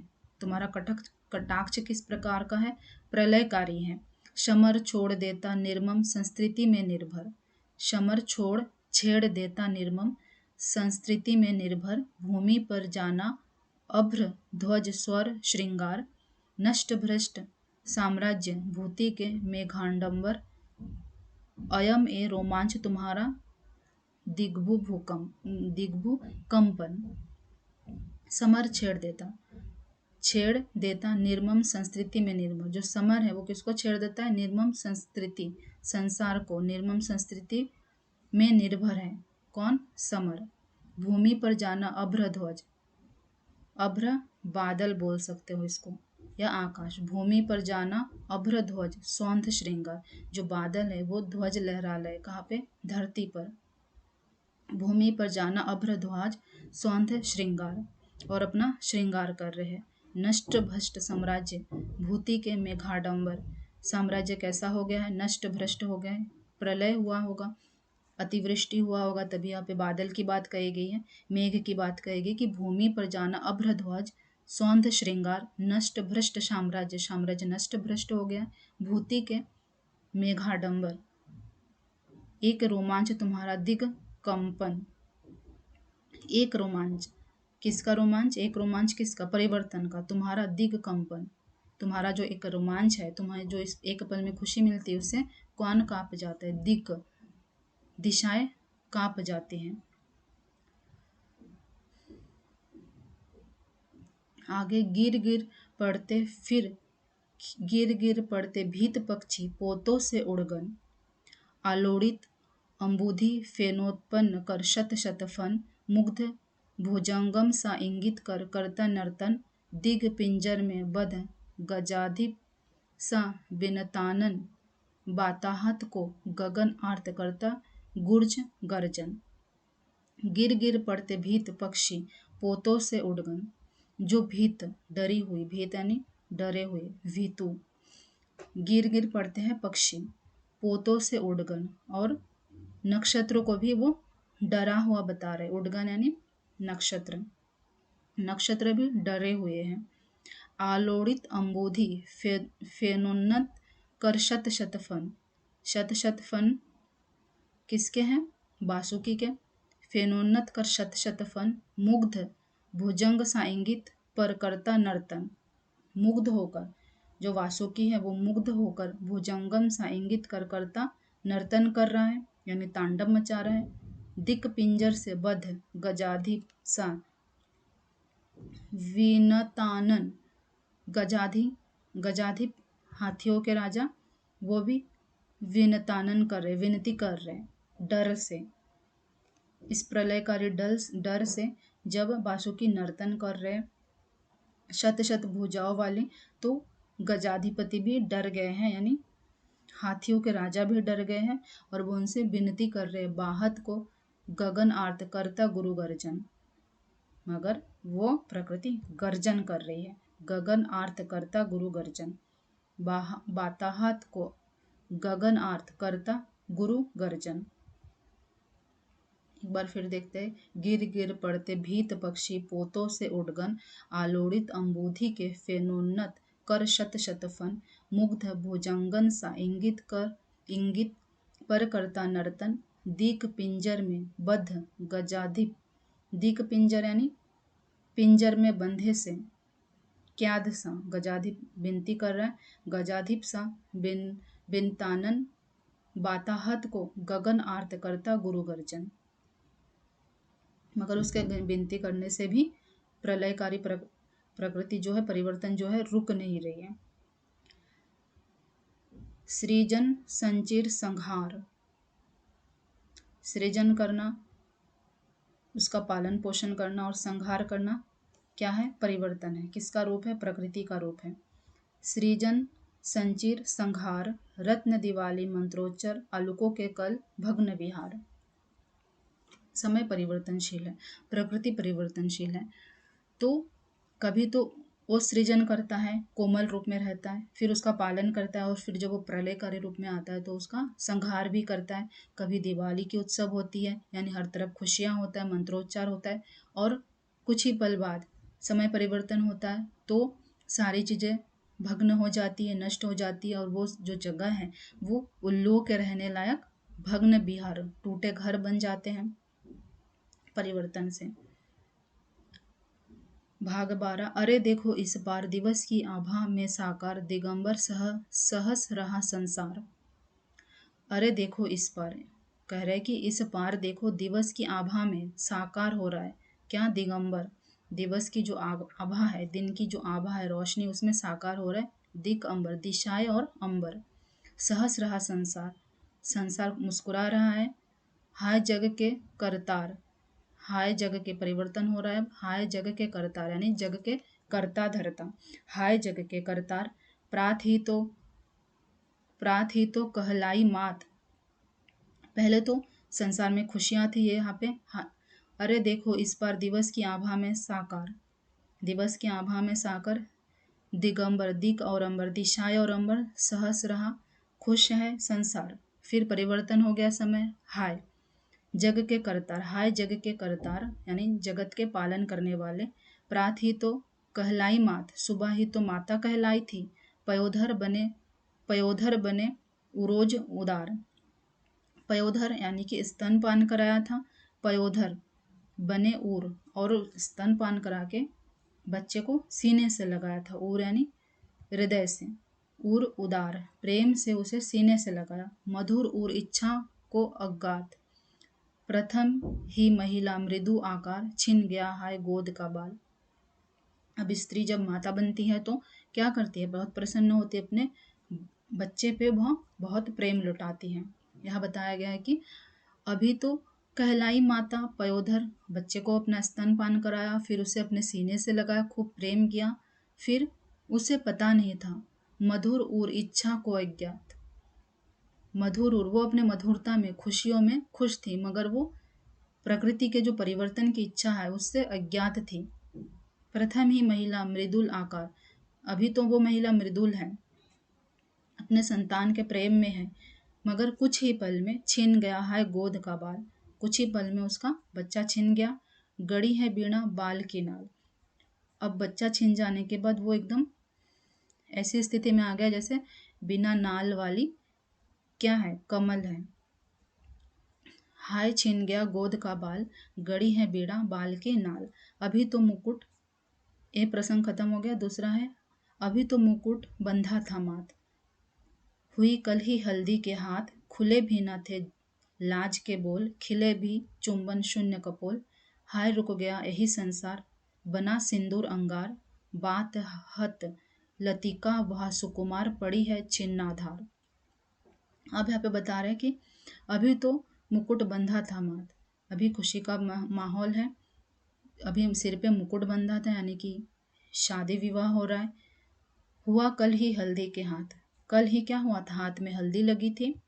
फिर खुले भी न थे लाज के बोल, शादी के बाद जो लड़की होती है उसके लाज के बोल भी नहीं खुले थे, यानी वो अपने पति के आगे उसकी जो लाज है, उसकी जो बातचीत करने, वो लजा रही थी, अभी तक बात भी नहीं की थी सही से। खिले भी ना थे चुंबन शून्य कपोल, उसमें उनकी चुंबन शून्य कपोल, उन्होंने प्रणय मिलन भी नहीं किया था, आलिंगन भी नहीं किया था, चुंबन भी नहीं किया था। एक तरह से बोल रहे कि खिले भी चुंबन शून्य कपोल, हाय रुक गया यही संसार। बस उसकी शादी हुई थी, लेकिन अभी तक उसके लाज के बोल भी नहीं खुले थे, और खिले भी चुंबन शून्य कपोल। हाय, फिर परिवर्तन हो गया, अभी तक तो खुशियों का पल था, फिर परिवर्तन हो गया, उसने अभी जीवन शुरू ही किया था और परिवर्तन आ गया था। रुक गया यही संसार, बना सिंदूर अंगार, उसका, उस लड़की का सारा संसार रुक गया है, बना सिंदूर अंगार, जो सिंदूर है वो अंगार बन गया है। अब कैसे, क्योंकि उसके पति की मृत्यु हो गई है। बात हत लतिका भा सुकुमार, पड़ी है छिन्नाधार, वो जो सुकुमार है, वो जो बिल्कुल, जो लतिका जो सुकुमार है वो छिन्नाधार पड़ी है, मतलब एक तरह से बेहोश पड़ी हुई है। क्यों, क्योंकि उसका सब कुछ अब छिन गया है, उसके जीवन में परिवर्तन आ गया है। तो पल में खुशियाँ आई और फिर जीवन में परिवर्तन आ गया है। हाय रुक गया यही संसार, बना सिंदूर अंगार, बात हत लतिका वह सुकुमार, परी पड़ी छिन्नाधार। वो जो सुकुमार है वो कैसे पड़ी हुई है, छिन्नाधार पड़ी हुई है। भाग 13, कांपता उधर दैन्य निरूपाय, निरूपाय होगा रज्जु सा छिद्रों का कृशकाय, न उर में गृह का तनिक दुलार, उदर ही में दोनों का भार, भक्ता सीढ़ी शिशिर का स्नान, चिरता अरे अचिर शरीर, न अधरों में स्वर तन में प्राण, न नैनों में नैनों ही में नीर।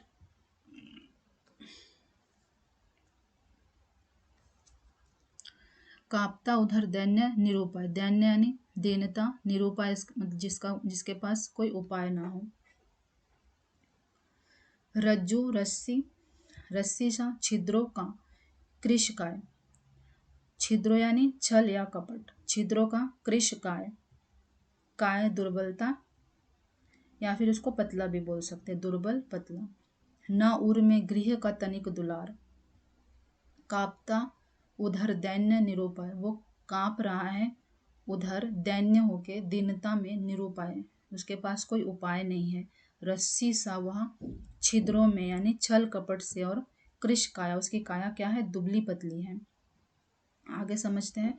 न उर में गृह का तनिक दुलार, उसके शरीर में गृह का, घर का थोड़ा भी प्रेम नहीं है, दुलार नहीं है। उदर ही में दोनों का भार, ऐसा लग रहा है कि उसके पेट में, उदर यानी पेट, उनके पेट में दोनों का भार है। भक्ता सीढ़ी शिशिर का श्रान, शिशिर हिमपात, अधिक ठंड पड़ना। भक्ता सीढ़ी शिशिर का स्नान, चीरता अरे अचीर शरीर, किसको चीर रहा है? अचीर शरीर को वो शिशिर, अधिक ठंड, हिमपात चीर रहा है। न अधरों में स्वर, अधरों में शरीर से स्वर भी नहीं निकल रहे हैं। तन में प्राण न नैनो ही में नीर, उसके तन में प्राण भी नहीं है ऐसा लग रहा है, शरीर से कोई आवाज भी नहीं निकल रहा है, और नैनों में नीर, आंसू भी नहीं है। मतलब वो बेहोश की तरह कह सकते हो या एक लाश की तरह कह सकते हो, पड़ा हुआ है। क्यों? क्योंकि उसे गृह, उसके शरीर में गृह का थोड़ा सा भी दुलार नहीं है। ऐसा लग रहा है कि उसके पेट में दोनों का भार है, और वह शीत से, प्रकृति के प्रकोप से ऐसे पड़ा हुआ है। ऐसा लग रहा है कि उसके शरीर को चीरा जा रहा है, अचीर शरीर है उसका जिसको चीरा जा रहा है। उसके शरीर से फिर भी आवाज नहीं निकल रहा है, तन में प्राण नहीं है लग रहा है, और आंखों से आंसू भी नहीं निकल रहे। सकल रो से हाथ पसार, लूटता इधर लोभ गृह द्वार, उधर बामन डग स्वेच्छाचार, नापत जगती का विस्तार, टिड्डियों सा छा अत्याचार, चाट जाता संसार। शकल रो से हाथ पसार, लूटता इधर लोभ गृह द्वार, शकल रो से हाथ पसार कर लूटता इधर लोभ गृह द्वार, गृह द्वार को कौन लूट रहा है? लोभ, लूटता इधर लोभ गृह द्वार। शकल रो से हाथ पसार कर, सभी रो से हाथ पसार कर लोभ क्या कर रहा है? गृह और द्वार को, घर गृहस्थी को लूट रहा है। कौन लूट रहा है? लोभ लूट रहा है। लूटता इधर लोभ गृह द्वार। और उधर क्या हो रहा है? इधर यहाँ पे फिर हिंदू धर्म में एक वर्णन आता है कि जो भगवान जी थे, कृष्ण जी, उन्होंने वामन अवतार, कृष्ण जी ने, विष्णु जी ने वामन अवतार लिया था, और वामन अवतार में उन्होंने 3 डग में, 3 कदमों में धरती को नापा था। वामन डग स्वेच्छाचार, नापत जगती का विस्तार, उन्होंने 3 डग में इस जगत के विस्तार को नापा था। ये बात यहाँ पे ली गई है। टिड्डियों साचा अत्याचार, चाट जाता संसार। तो ये उदाहरण इस प्रकार से लिया गया कि शकल रो से हाथ पसार, लूटता इधर लोभ गृह द्वार। लोभ क्या कर रहा है? मनुष्य के भीतर अब लोभ आ गया है, अत्याचारी बन गए वो। गृह द्वार, अपने लोभ को, अपनी इच्छाओं को पूरा करने के लिए दूसरों का गृह द्वार लूट रहे हैं। जिस प्रकार भगवान ने 3 डग में धरती को, धरती की विस्तारता को नापा था, वही उसी प्रकार लोभ क्या कर रहा है? सब कुछ लूट रहा है, उसका अत्याचार बढ़ रहा है लोभ का। और टिड्डियाँ जिस प्रकार किसी खेत में बैठ जाती है, किसी फसल पे बैठ जाती है तो उसको चट कर जाती है, उसी प्रकार टिड्डियों सा छा रहा अत्याचार, इस लोभ का अत्याचार, यानी लोभ लोगों के दिमाग में, मन मस्तिष्क में अपना स्थान बना रहा है। और वो टिड्डियों सा, वो जो लोभ है वो अत्याचारी है। एक दूसरे मनुष्य एक दूसरे के परस्पर दुश्मन बन जा रहे हैं। अपनी इच्छा पूरी करने के लिए वो दूसरों को कष्ट भी पहुंचा रहे हैं। टिड्डी जिस प्रकार किसी खेत में बैठ के उसे चट कर जाती है, उसी प्रकार लोभ क्या कर रहा है? सब कुछ चट कर जा रहा है। मनुष्य में अच्छाई खत्म हो रही है, परिवर्तन आ रहा है। ये बताया गया कि सकल रोग से हाथ पसार, लूटता इधर लोभ गृह द्वार, उधर बामन डग स्वेच्छाचार, नापता जगती का विस्तार। इस प्रकार बामन रूप में भगवान ने 3 कदमों में जगत की विस्तार को नापा था। अब लोभ क्या कर रहे? जगत विस्तार को नाप रहा है। टिड्डियों सा छा अत्याचार, चाट जाता संसार। जिस प्रकार टिड्डियां फसल चाट जाती, उसी प्रकार लोभ सब कुछ चट कर जा रहा है। बजा लोहे के दंत कठोर, नाचती हिंसा जिहालोल, भ्रिकुटी के कुंडल बक्र मरोड़, फुहकता अंध रोष फन खोल, लालची गिद्धों से दिन रात, नोचते रोग शोक निज नित गात, अस्थि पंजर का दैन्य दुकाल, दिगल जाता निज बाल। बजा लोहे के दंत कठोर, दांत को कैसा बताया गया है, लोहे से बना हुआ बताया गया है। अगर लोहे का बना हुआ दांत होगा तो वो कठोर होगा और उसमें आवाज भी होगी। तो बजा लोहे का दंत कठोर, नाचती हिंसा। अब लोगों में लोभ आ गया है, हिंसा भी आ गई है। जब जहाँ लोभ होगा वहाँ हिंसा तो होगी। नाचती हिंसा जी हाँ लो, लोगों के मुंह से हिंसा वाली बातें निकल रही है। नाचती हिंसा जिह्वा लोल, भ्रिकुटी के कुंडल वक्र मरोड़। अब वो विकराल रूप में है, भ्रिकुटी रूप में, भयंकर रूप में है। भ्रिकुटी के कुंडल वक्र रोल, फुहुक फुहुकता अंध रोष फन खोल। और वो फुहुक रहा है, रोष में फन भी खोल रहा है।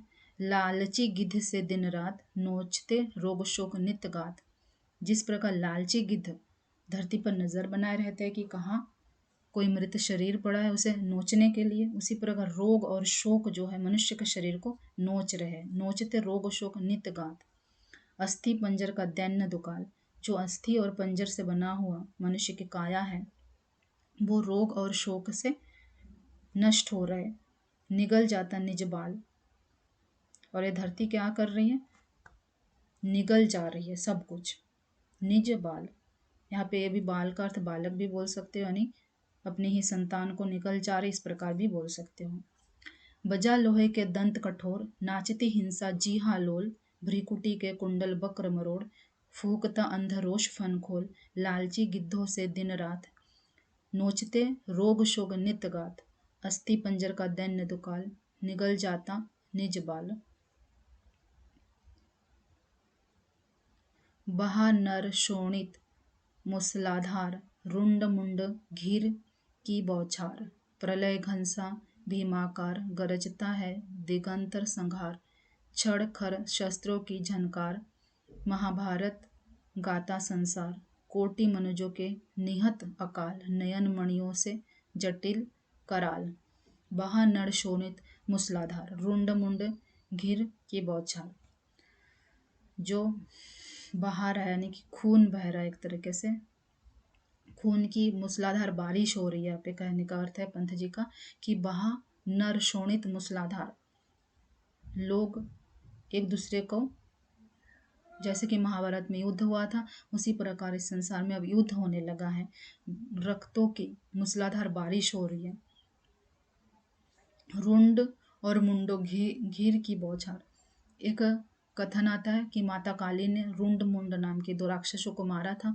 जब वो उनको काट रही थी तो जितना खून के छींटे नीचे गिर रहे थे उतने ही राक्षस पैदा हो रहे थे।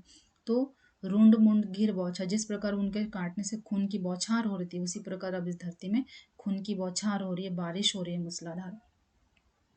रुंड मुंड घिर बौछार, प्रलय घनसा भीमकार। फिर प्रलय आ रही है, प्रलय तो आएगी क्योंकि इतनी भयंकर क्या हो रहा है, महाभारत की तरह युद्ध हो रहा है। प्रलय घनसा भीमकार, भीमकार रूप में प्रलय आ रही है। गरजता है दिगंत संघार, चारों तरफ संघार ही हो रहा है, मार काट हो रही है, एक दूसरे को मार रहे, गरज रहा है, संघार जो है वो गरज रहा है। और खंड छंड खर शस्त्रों की झनकार, हर तरफ शस्त्रों की झनकार सुनाई दे रही है। शस्त्रों की झनकार कैसे सुनाई दे रही है, जब तलवार भाले तीर ये सब चीजें आपस में टकराएंगी तो एक झनकार उत्पन्न होती है, एक आवाज उत्पन्न होती है। उसको कहा गया है कि झंड खर शस्त्रों की झनकार, महाभारत गाता संसार। इस संसार का हाल कैसा हो गया, महाभारत की तरह हो गई। यहाँ पे सब एक दूसरे को मारने काटने में उतारू हो गए हैं। कोटि मनुष्यों के निहत अकाल, कोटि मनुष्य में अकाल पड़ गया, निहत अकाल। नयन मणियों में जटिल कराल, और नयन मणियों में जटिल कराल क्या है, कराल यानी आप बोल सकते हो करहा रहे हैं मनुष्य दुख से, दर्द से। तो यह भी परिवर्तन है, पहले मनुष्य सही से रह रहे थे, अब इनमें विनाश आ गया है। नर एक दूसरे का संहार कर रहे हैं, इनमें लालच भी आ गया है। और रुंड मुंड की मृत्यु के समय जैसे धरती पर बारिश हो रही थी, वृष्टि हो रही थी खून की, वैसे ही बारिश हो रही है यहाँ पे भी मूसलाधार खून की। प्रलय घनसा भीमकार, प्रलय आ रहा है हर तरफ से, हर तरफ से संघार गरज रहा है, शस्त्रों की झनकार सुनाई दे रही है। ये संसार जो है महाभारत की तरह बन गई है, महाभारत के युद्ध की तरह रणभूमि बन गया है संसार। और कोटि मनुष्य यहाँ पे करहा रहे हैं, अरे दिग्गज सिंहासन जाल, अखिल मृत देशों के कंकाल, मोतियों के तारक लड़हार, आंसुओं के श्रृंगार। ये संसार क्या हो गया? सिंहासन, दिग्गज जाल, अखिल मृत देशों के कंकाल। जब पहले सुखद काल था, जब कोमल समय था, प्रकृति अपने सुखद अवस्था में थी, तो हर तरफ क्या था? सिंहासन जाल था, दिग्गज थे, राजा महाराजा थे, सुख शांति था। मगर वो वही देश क्या बन, मृत देश के कंकाल बन गए। मतलब हर तरफ लाशें पड़ी हुई है, हर तरफ शोक है, दीनता है। तो अखिल मृत देशों के कंकाल, देशों में बस कंकाल ही दिख रहे, इतना भयंकर युद्ध हो रहा है। मोतियों के तारक लड़हार, हर तरफ लड़ाई हो रही है, अश्रुओं का श्रृंगार, और जहाँ लड़ाई होगी वहाँ दुख होगा, अश्रुओं का श्रृंगार हो रहा है। ऐसा लग रहा है पूरी धरती रो रही है, धरती रो के उस आंसुओं से अपना श्रृंगार कर रही है, ऐसा प्रतीत हो रहा है। रुधिर के है जगती के प्रात, चितनल के ये सायंकाल, शून्य निश्वासों के आकाश, आंसुओं के ये सिंधु विशाल। यहाँ सुख सरसों शोक सुमेरु, अरे जग है जग का कंकाल। वृथा रे ये अरण्य चित्कार, शांति सुख है उपसार। अगर आपको ये वीडियो से थोड़ी भी मदद मिल रही है, आपको ऐसा लग रहा है कि आपको समझ में आ रहा है, तो आप प्लीज़ सब्सक्राइब कर लेना और लाइक कर देना, और कमेंट करना कि कोई चीज़ अगर समझ नहीं आ रही है तो आप कमेंट कर सकते हो, या फिर कुछ नया पढ़ाना है, कोई नया टॉपिक आपको समझना है तो भी आप कमेंट करके पूछ सकते हो, बता सकते हो कि हमें पढ़ना है, तो मैं कोशिश करूँगी कि वो चीज़ आपको पढ़ाऊँ। और अगर आपको ये समझ में आ रहा है तो आप लाइक ज़रूर कर देना। एक वीडियो बनाने में काफ़ी ज़्यादा मेहनत लगती है। आगे देखते हैं। रुधिर के है जगती के प्रात, चितनल, रुधिर, खून, रक्त, रुधिर के है जगती के प्रात। प्रातः काल में जो आकाश में लालिमा होती है, ऐसा लगता है कि जगत में वो लालिमा रुधिर से आई है, रक्त से आई है। चितनल, चितनल के ये सायंकाल, और शाम होते होते हर जगह चिताएं जल रही है। नल, चित नल के ये सायंकाल, शाम होते होते हर जगह चिताएं जल रही है, चिताओं में आग लगी हुई है, क्योंकि पूरे दिन युद्ध हुआ, लड़ाई हुई, संहार हुआ, तो शाम होते होते हर जगह चिताएं जल रही है। शून्य निश्वासों के आकाश, आकाश भी शून्य है, निश्वास है, आकाश भी एक तरह से दुखी है। शून्य निश्वासों के आकाश, अश्रुओं के सिंधु विशाल, जो सिंधु बह रहे, जो नदियां बह रही है, ऐसा लग रहा है कि आंसुओं के विशाल सिंधु है। वो जो सिंधु है, नदी है, वो आंसुओं से बह रहे हैं, उसमें जो जल है वो आंसू है, ऐसा बताया जा रहा है। यहाँ सुख सरसों शोक सुमेरु, अरे जग है जग का कंकाल। यहाँ जो सुख है वो सरसों जैसा है, थोड़ा सा है, शोक है, यहाँ पे सुमेरु है, इस जग में जग का कंगाल है, और वृथा रे अरण्य चित्कार, और यहाँ जो दुख से दर्द से चित्कार कर रहे हैं, लेखक कह रहे हैं कि वृथा है चित्कार करना। जैसे कि कोई वन के भीतर अकेला चित्कार करता है तो उसका कोई अर्थ होता है? नहीं। तो अरण्य इसलिए कहा गया है कि ये जो जगत है अब अरण्य बन गया, जंगल बन गया है, यहाँ पे चित्कार करना वृथा है। शांति सुख है उस पार, शांति सुख उस पार है। कई बार हम कहते हैं कि मृत्यु के बाद स्वर्गलोक की प्राप्ति होती है, वह सुख शांति मिलता है, सब कुछ मिलता है। तो यही बात यहाँ पे कही गई कि शांति सुख है उस पार। सुख और शांति कहाँ है? उस पार है, मृत्यु के बाद है, स्वर्गलोक में है, ऐसा कभी कह रहे हैं। रुधिर के ये जगती के प्रात, प्रातः काल में रुधिर बह रहा है, दिन भर लड़ाई हुआ, फिर शाम होते हुए चिताएं जलने लगी, आकाश भी निश्वास होके सब कुछ देख रहा है, शून्य होके, आकाश भी दुखी है, आंसुओं के सिंधु विशाल, ऐसा लग रहा है आंसुओं की नदी बह रही है। यहाँ सुख सरसों बराबर है, बहुत थोड़ी ही यहाँ सुख है, लेकिन यहाँ पे दुख बहुत ज़्यादा है, और यहाँ चित्कार करना वन में चिल्लाने जैसा है। यहाँ पे सुख नहीं है, सुख कहाँ है? उस पार है, स्वर्गलोक में, मृत्यु के बाद है। भाग 18। आह भीषण उद्गार, नित्य का यह अनित्य नर्तन, विवर्तन जग जग व्यावर्तन, अचिर में चिर का अन्वेषण, विश्व का तत्वपूर्ण दर्शन, अतल में एक अकुल उमंग, सृष्टि की उठती तरल तरंग, उमड़ शत शत बुद्बुद संसार, बूढ़ जाते निस्सार, बना संकट के तट अतिबात, गिरा देती अज्ञात। आह भीषण उद्गार हो रहा है ना। क्या हो रहा है? भीषण उद्गार हो रहा है। उद्गार होना यानी उफान आना, बहुत ही बड़ा उफान आया हुआ है। किस चीज का उफान आया है? परिवर्तन का उफान आया है। नित्य का है अनित्य नर्तन, नहीं होना चाहिए वही चीजें यहाँ नित्य हो रही है। ना होने वाली भीषण दुखदायी चीजें, भीषण युद्ध यहाँ पे नाच रही है। यहाँ पे काल नाच रहा है एक तरह से, नित्य रोज।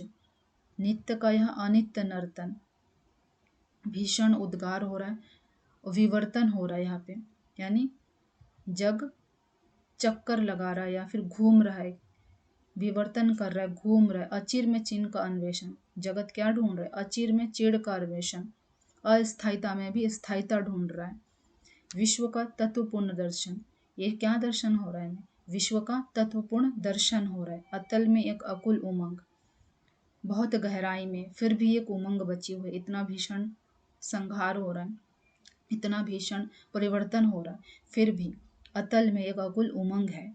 क्या उमंग है? सृष्टि की उठती तरल तरंग, की सृष्टि में क्या उठ रहा है? तरल तरंगे उठ रही है। उमड़ शत शत बुदबुद संसार, और संसार शत शत बार बुदबुदा उठ रही है। बूढ़ जाते निस्सार, और फिर वो बिना कुछ किए हैं बूढ़ जा रहे हैं। बुदबुद कहाँ उठता है? जैसे पानी में बुलबुले उठते हैं, इसको भी बोल सकते हो। शत शत बुदबुद संसार, बुढ़ जाते निस्सार, बिना सार के ही, बिना अर्थ प्रकट किए वह निस्सार हो जा रहे। बना सैकट के तल अतिबार, गिरा देती है अज्ञात। संकट के तल अतिबार बन रहे, अतिबार ऐसा समय आ रहा है, ऐसा परिवर्तन हो रहा है कि सब कुछ ठीक हो जाएगा, मगर वो सब फिर से पहले जैसा होता है। गिरा देती अज्ञात। आहा भीषण उद्गार, कैसा भीषण प्रवाह आया है। नित्य का है अनित्य नर्तन, रोज वही नर्तन हो रहा है जो नहीं होना चाहिए, यानी कि प्रलय नाच रही है। विवर्तन हो रहा है, जग फिर भी घूम रहा है, फिर भी लुढ़क रहा है। जगत में परिवर्तन हो रहा है लगातार। अचिर में चीर का अन्वेषण, इस अस्थायी जगत में हम स्थायित्व ढूंढ रहे हैं। हम चाह रहे हैं कि सब कुछ ठीक हो जाए, एक जैसा बना रहे, सुखद स्थिति बना रहे, लेकिन ऐसा संभव नहीं है। विश्व का तत्वपूर्ण दर्शन, तरल में एक अकुल उमंग, फिर भी एक इच्छा है, तरल में एक उमंग है कि सब कुछ ठीक हो जाएगा। सृष्टि की उठती तरल तरंग, सृष्टि में तरल तरंग उठ रहा है फिर से। उमड़ शत शत बुदबुद संसार में फिर से छोटी छोटी बुदबुदाहट उठ रही है, किस चीज की? कि सब कुछ ठीक हो जाएगा, मगर ठीक नहीं हो रहा है। पता नहीं वो बुदबुद कहाँ गायब हो जाती है, गिरा देती अज्ञात।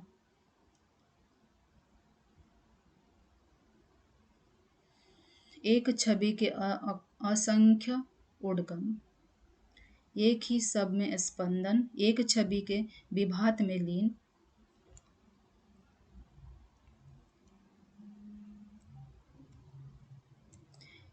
एक छवि के असंख्य उद्गम, एक ही सब के स्पंदन, एक छवि के विभात में लीन, एक विधि के अधीन, एक ही लोल लहर के छोर, उभय सुख दुख निशि भोर। यहाँ पे भी परिवर्तन की बात की गई कि एक ही छवि के असंख्य उद्गम हैं। उद्गम का अर्थ नक्षत्रों से भी लगाया जाता है। एक छवि के असंख्य उद्गम है, एक ही सब में स्पंदन है, सब चीजें एक ही जगह स्पंदित है, एक ही चीज से जुड़ी हुई है। एक छवि के विभात में लीन, एक विधि के अधीन, सब कुछ एक विधि के अधीन है, इस परिवर्तन के अधीन है। एक ही लोल लहर के छोर, सब कुछ एक ही लहर के छोर है। इस संसार में जो कुछ हो रहा है एक ही लहर के छोर है। उभय सुख दुख निशि भोर, सुख और दुख रात और दिन की तरह यहाँ पे कभी सुख आ रहा है, कभी दुख आ रहा है। चिर स्थायी रूप से, ना दुख हमेशा यहाँ पे स्थायी रूप में है, ना सुख यहाँ पे स्थायी रूप में है। उभय, सुख दुख, निशि भोर, सुबह और शाम की तरह, रात्रि और दिन की तरह सुख दुख है। इन्हीं में पूर्ण त्रिगुण संसार, इन्हीं से संसार चल रहा है। इन 3 गुणों से संसार चल रहा है। सृजन ही है संसार। संसार क्या है? सृजन ही संसार है। सृजन, पालन और संहार ही संसार है। सृजन ही है संसार। मुदती नया मृत्यु की रात, खोलती नवजीवन की प्रात। रात में, रात के समय में मृत्यु हो, रात को मृत्यु से जोड़ा गया है कि रात में जैसे आंख बंद करती है मृत्यु, लेकिन सुबह होते होते नए जीवन की प्राप्ति होती है। कुछ भी है स्थायी नहीं है। मृत्यु भी हो रही है और फिर नवजीवन भी आ रहा है। रात्रि भी आ रही है, दुखद पल भी आ रहा है, सुखद पल भी आ रहा है। शिशिर की सर्व प्रलयकार, जब अति शिशिर ऋतु को लिया गया कि जब अति ठंड होती है, अति प्रलयकारी बर्फ गिरती है।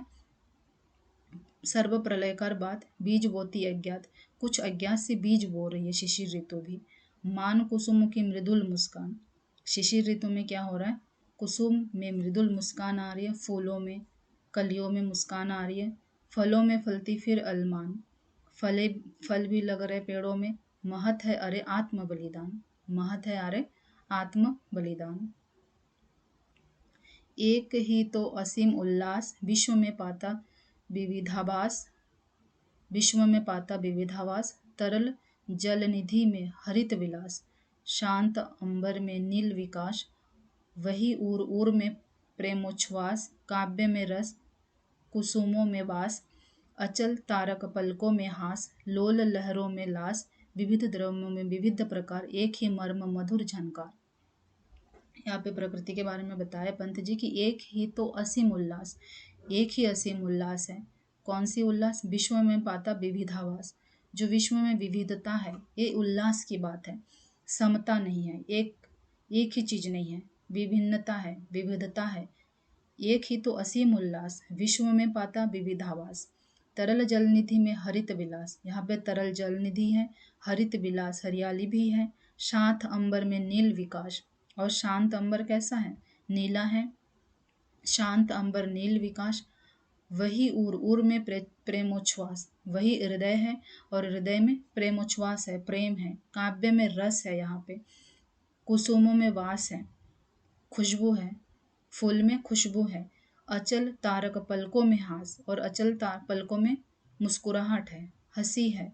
लोल लहरों में लास, लहरों में लास है, उल्लास है। विविध द्रव्यों में विविध प्रकार, यहाँ विविध द्रव्य है और सभी में विविध प्रकार है, सब एक दूसरे से भिन्न है। एक ही मर्म मधुर झनकार, यही सब मिलकर क्या बन रहा है? मधुर झनकार बन रहा है। तो इस पंक्ति में कवि ने प्रकृति के कोमल पक्ष को दर्शाया है कि एक ही असीम उल्लास, विश्व में पाता विविध भास। तरल जलनिधि में हरित विलास, शांत अंबर में नील विकास। वही उर उर में प्रेमोच्छ्वास, काव्य में रस, कुसुमों में वास। अचल तारक पलकों में हास, लोल लहरों में लास। विविध द्रव्यों में विविध प्रकार, एक ही मर्म मधुर झनकार। इतने समय तक प्रकृति के हमने कठोर परिवर्तन को देखा, अब मधुर परिवर्तन को देख रहे हैं। आगे, वही प्रज्ञा का सत्य स्वरूप, वही प्रज्ञानी ज्ञान, वही प्रज्ञा का सत्य स्वरूप। हृदय में बनता प्रणय अपार, ज्ञान का वो सत्य स्वरूप है और हृदय में बनता प्रणय अपार। हृदय में प्रेम उत्पन्न हो रहा है। लोचनों में लावण्य अनूप, आंखों में सुंदरता दिख रही है अधिक। लोक सेवा में शिव अविकार, जिस प्रकार लोक की सेवा करते हैं शिव जी। स्वरो ध्वनित मधुर सुकुमार, और स्वर कैसे है? मधुर है, सुकुमार है। सत्य ही प्रेमोद्गार, सत्य से क्या उत्पन्न हो रहा है? प्रेम उत्पन्न हो रहे। दिव्य सौंदर्य स्नेह साकार, भावनामय संसार, संसार कैसा है? दिव्य सौंदर्यपूर्ण है और स्नेह साकार है। संसार में पहले हमने संहार देखा, अब दिव्य सौंदर्य रूप है यहाँ पे, और स्नेह और साकार रूप है, भावना में है संसार। वही प्रज्ञा का सत्य स्वरूप, हृदय में बनता प्रणय अपार। लोचनों में लावण्य अनूप, लोक सेवा में शिव अविकार। स्वरों ध्वनित मधुर सुकुमार, सत्य ही प्रेमोदगार, दिव्य सौंदर्य स्नेह साकार, भावना में संसार। आगे, स्वीकर्मों ही के अनुसार, एक गुण फलता विविध प्रकार, कहीं राखी बनता सुकुमार, कहीं बेड़ी का भार। यहाँ पे फिर परिवर्तन है कि स्वीकर्म अपने ही कर्म के अनुसार, स्वीकर्म ही के अनुसार, अपने ही कर्मों के अनुसार, एक गुण फलता विविध प्रकार, एक जो गुण है वो विविध प्रकार से फलता है। अपने ही कर्म के अनुसार भाग्य का निर्माण होता है। यही बताया कि कहीं वो राखी के रूप में है तो कहीं राखी सुकुमार, कहीं वो हाथ के कलाई में राखी के रूप में है और कहीं वो बेड़ी का भार, कहीं पर वो बेड़ी बन जाती है, हथकड़ी बन जाती है। कैसे? कर्म से, अपने ही कर्म से। स्वीकर्मों के अनुसार, एक गुण फलता विविध प्रकार, कहीं राखी बनता सुकुमार। फिर परिवर्तन हो गया कि कर्म के अनुसार वही बेड़ी का भार, कहीं वह हाथ की बेड़ियां भी बन सकती है। कैसे? कर्मों से। कामनाओं के विविध प्रहार, छेड़ जगती के उर के तार, जगाते जीवन की झनकार, स्फूर्ति करते संचार। कामनाओं के कितने प्रकार है? विविध प्रहार। कामना विविध प्रहारों में, विविध रूपों में आती। छेड़ जगती के उर के तार, धरती के हृदय के तार को छेड़ जाती है। जगाते जीवन की झनकार, जीवन में कामना झनकार जगाती है। स्फूर्ति करते संचार, और संचार क्या कर रही? स्फूर्ति उत्पन्न कर रही है। जब कामना होती है तभी परिवर्तन होता है। तो कामनाओं के विविध प्रकार होते हैं। कामनाओं के विविध प्रकार, छेड़ जगती के उर के तार, जगत के, विश्व के हृदय के तार को छेड़ रही है। जगाते जीवन की झनकार, जीवन में झनकार उत्पन्न कर रही है। स्फूर्ति करते संचार।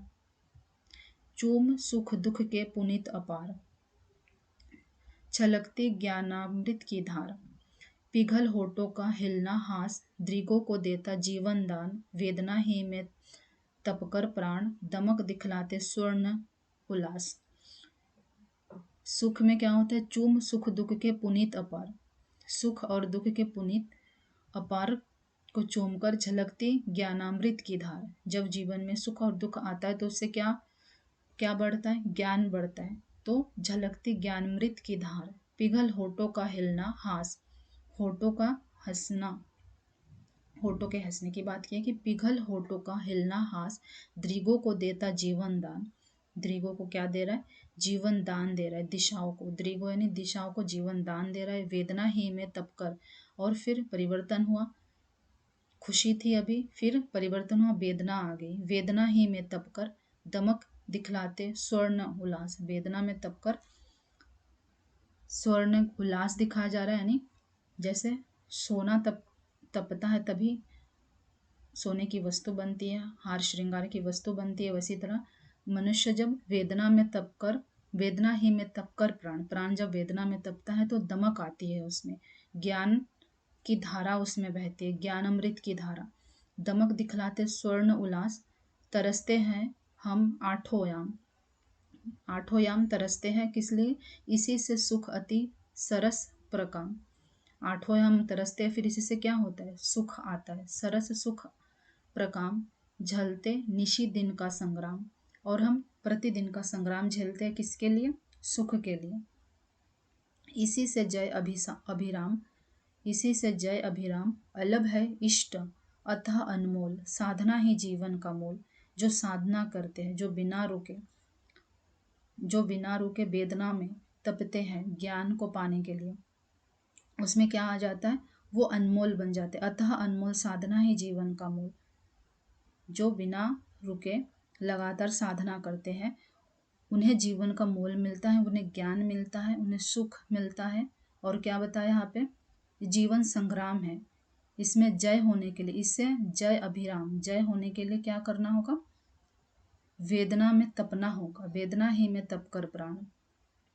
एक बार फिर, चूम सुख दुख के पुनीत अपार, झलकती ज्ञान अमृत की धार, पिघल होठों का हिलना हास, दृगों को देता जीवन दान, वेदना ही में तपकर प्राण, दमक दिखलाते स्वर्ण उल्लास, तरसते हैं आठों याम, इसी से सुख अति सरस प्रकाम, झलकते निशी दिन का संग्राम। इसी से जय अभिराम, अलभ है इष्ट अतः अनमोल, साधना ही तो जीवन का मूल। जीवन का मूल क्या बताया गया? साधना को बताया गया। साधना यानी लगातार निरंतर किसी चीज में लगे रहना, किसी काम में, उसको साधना बोला गया है। बिना दुख के सब कुछ निस्सार, बिना आंसू के जीवन भार, दीन दुर्लभ है रे संसार, इसी से दया क्षमा और प्यार। दुख के बिना, एक दूसरे का पूरक बताया गया है दुख और सुख को। बिना दुख के सब सुख निसार, अगर दुख नहीं है संसार में तो सुख क्या बन जाएगा? सुख का कोई सार ही नहीं बचेगा, निसार हो जाएगा। बिना आंसू के जीवन भार, आंसू के बिना जीवन भार लगने लगेगा।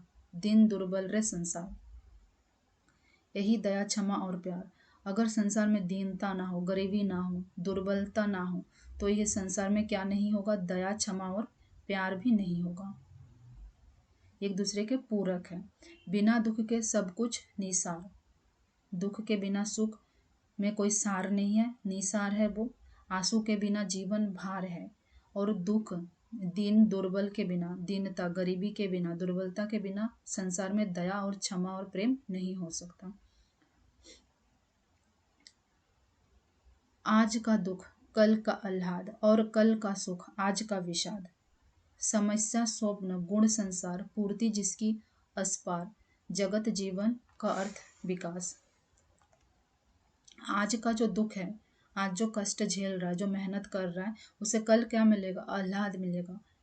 आह्लाद यानी सफलता, प्रेम भी बोल सकते हो, मिलेगा। और कल का जो सुख है, जो आने वाले कल में जो सुख है, वो आज का विषाद है, आज का कष्ट है। आने वाला सुख तभी आएगा जब आप आज विषाद को ग्रहण करेंगे, आज के कष्ट को। कल का दुख, आज का दुख कल का आह्लाद, आज जो तकलीफ झेल रहे वो कल आपको सफलता के बाद आह्लाद मिलेगा। और कल का जो सुख है, आने वाला कल का जो सुख है, वो आज हमें विषाद लग रहा है। क्यों? क्योंकि आज उसके लिए मेहनत करनी पड़ रही है। समस्या स्वप्न गूढ़ संसार, समस्या स्वप्न, समस्या क्या है सबसे बड़ा संसार में? स्वप्न, इच्छा रखना, स्वप्न रखना, इच्छा रखना, किसी चीज की आकांक्षा करना ही समस्या है। समस्या स्वप्न गूढ़ संसार, पूर्ति उसकी उस पार, पूर्ति उसकी कहाँ होगी? उस पार। फिर उस पार वाली बात आ गई, पूर्ति उसकी उस पार, यानी कि संसार में सारे स्वप्न, सारी इच्छाएं पूरी नहीं हो सकती। उस पार की बात की गई है, स्वर्गलोक की बात की, मृत्यु के बाद की बात की गई है कि पूर्ति उसकी उस पार, जगत जीवन का अर्थ विकास। जगत जीवन का अर्थ क्या है? विकास है। मृत्यु गति क्रम का हास, मृत्यु क्या है? गति है, क्रम है और हास है। मृत्यु स्थायी नहीं है, वो गति है, मृत्यु के बाद फिर जन्म। तो मृत्यु गति क्रम का हास, जो ये क्रम है हास है, मृत्यु एक हास है इस क्रम में, लेकिन इसके बाद फिर जीवन में क्या आता है? गति आती है। मृत्यु गति क्रम का हास, जगती जीवन का अर्थ विकास। तो यहाँ पे भाग 25 तक हमने कर लिया। इसमें टोटल 32 खंड है। आगे अगर आगे के खंडों को आपको पढ़ना है, आप पढ़ना चाहते हो आगे का, तो आप कमेंट करके बता देना, फिर मैं दूसरे वीडियो में आगे के जो खंड बचे हुए हैं वो लेके आऊँगी। आज के लिए इतना ही। Thank you.